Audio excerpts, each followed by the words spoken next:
All right, let's talk about commodities market. What's in the playbook for this week?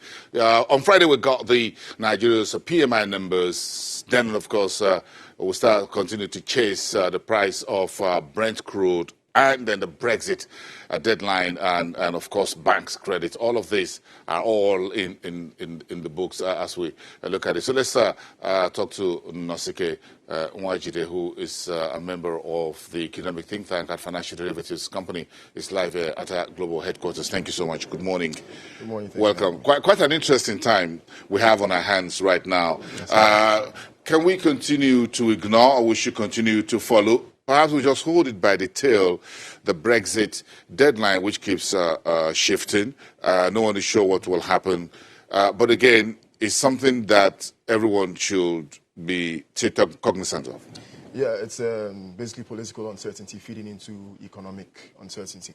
Economic decisions in advanced economies like the UK, obviously, they depend on the outlook for the economy. What's business investment, for instance? You want to know the terms of trade as the UK. How's the UK going to relate with the rest of Europe? What trade agreements are they going to have with the rest of the world? And if this is not clear, I mean, if this decision has basically been postponed to January 2020, I mean, we thought that by the end of the week, basically, we would have either a no-deal Brexit, no matter how hard the outcome, at least. After that outcome, you can plan ahead. There's some certainty as to how the government will react in terms of policy, in terms of the trade agreements. It would the tariffs, the customs area, and whatever. Exactly, with not just Europe but the rest of the world, with Africa and all of that. So this uncertainty, the uncertainty will just continue until that time. Businesses will continue to be a bit wary, cautious, and cautious. Just a little bit of getting to a bit of a mental paralysis, as it were, because everyone is trying to hold on a second. What is going on? Is this politics, or is it just a trade issue? What happens thereafter? And everybody wants to just get it out of the way, as it were. I'm sure that's what you're trying to look at here. Let's have some certainty that there's a Brexit, then we can deal with the fallout. Yes, at the moment it's the politics that's leading to I say poor economic fallout, as it were. There's also the pound. The pound has been as volatile as the headlines in the past couple of months. Once there's good news, once it's looking like we're reaching some sort of agreement, the pound gets... Yeah, then it went to 130, then 1.3, then it went down to 129, then 128. It's been more of negative news, so the pound has been weakening, and it's been fluctuating wildly. And it all depends on how it plays out at the end. If the UK could forge, say, a no-deal Brexit at the end of the day, it would make sense to have a weaker pound. If there's going to be no Brexit, why don't we just have it on Thursday this week, as we originally planned? Why postpone it for another? That's a political. Why postpone it for another 90 days? I don't understand. If there's not going to be no deal Brexit, let's just have it and we just move on. But I'm sure there are a number of other burning economic issues for the domestic market. Oh yes, obviously the price of oil it goes up. I mean it's above 60, so that's good for us. I just checked. It's just slight some few knots above 60. It's just down from 61 already. Yeah, 61. So that's it's still in the green for us. It's positive. But yesterday it was a bit higher. It fell due to there was the Chinese data from the industry data. Yes, weaker.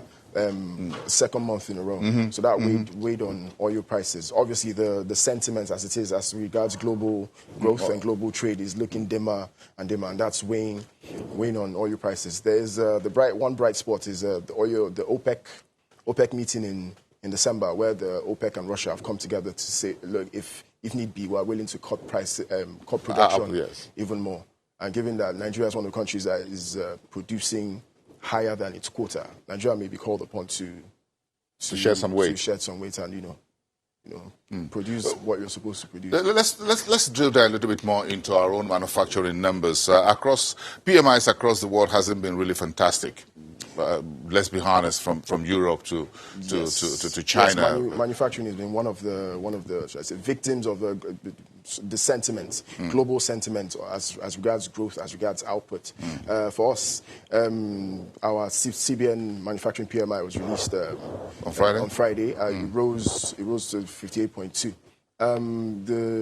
It was driven by new orders and inventory levels. Obviously, as we approach the end of the year, we approach Christmas, basically, there's an increase in output, given that during December, most of these companies, they close for maintenance and all whatnot. So that's seasonal. That's seasonal. They stock up on inventory. Yeah, and there's increased seasonal demand. Because folks, folks, so that typically happens. Yeah, and if the new minimum wage comes in at the federal level and rolled back till April, folks are going to be getting between 8 to 9 months. Yes, worth of salary. So that's increased demand. So maybe this is in anticipation of that increased aggregate demand. Manufacturing as a sector of the past couple of quarters, and in Q1 it was tepid growth. In Q2, yes, it was. In Q2 contracted. So this could mean that we're looking to seeing the outputs in. Let's see how this PMI goes, because if you look at our PMI reading, the highest level we had was between November and December last year, when we were around 60. 0.260, we should see that trend continue. We haven't been able to get that back up. We're just trying to. It's been a bit of a flat line. I noticed throughout this year, it's been a bit flat line. So we haven't been able to. Yes, the same sort of spike. Perhaps that spike will happen this November, December again, like we saw last year. And in addition to that increased aggregate demand, as the minimum wage and the arrears that's also paid. So we should see it's probably even higher than last year. What else is making? I'm looking at manufacturing, and I'm looking at if we're going to get industrial production. One of the areas we're trying to ramp up on our production is that of local rubber production. Why is this important? There are news that Dunlop tire is trying to make its way back into the country. I found that in the news a few days ago.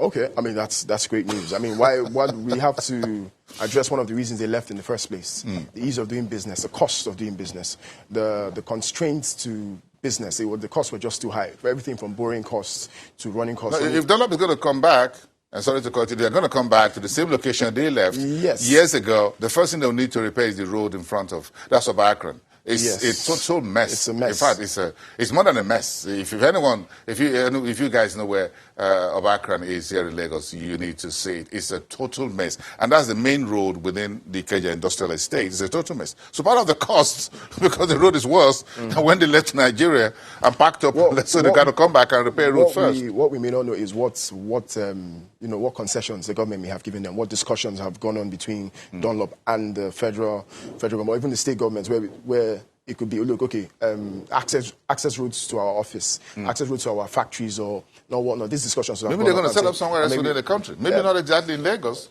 But again, when we talk about rubber production in Nigeria, what are the numbers here? And what should we be focusing on? Okay, Nigeria currently produces about slightly over 150,000 tons per year. It has a capacity of about 300,000.